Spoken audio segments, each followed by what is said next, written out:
Arestado ang tatlong nagbebenta umano ng droga sa magkahiwalay na buy-bust operation sa Mindanao. Isa po sa mga naaresto, mag-awol na pulis. Saksi si Marisol Abduraman, exclusive.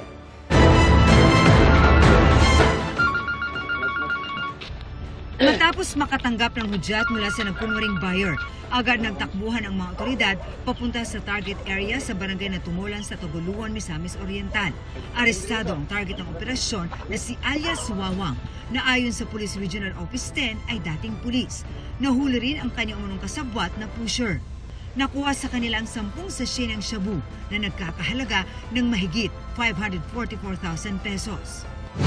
Itinuturing na high-value individual ang dating pulis na natanggal raw sa serbisyo nito lang Pebrero ayon sa Police Regional Office 10. Nag-awol daw ito matapos magpositibo sa random drug testing Hulyo noong nakaraang taon.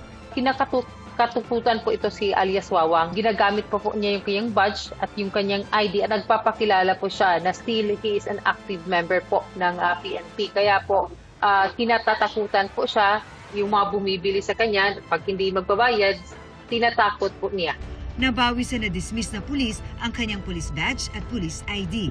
Si alias Wawang umano ang nag-ooperate sa bayan ng Taguluan at sa mga karatig na bayan. Meron pong mga industrial workers. Yung iba naman po is meron pong mga truck drivers. No, yun po allegedly no na mga parokyano po niya.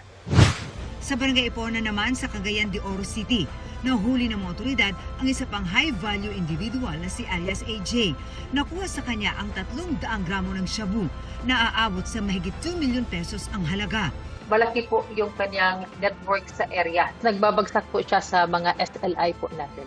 Patuloy na inaalam kung kabilang sa malalaking grupo ang mga nasakoting suspect na wala pang pahayag sa ngayon. Ako si Marisol Abduraman, ang inyong saksi.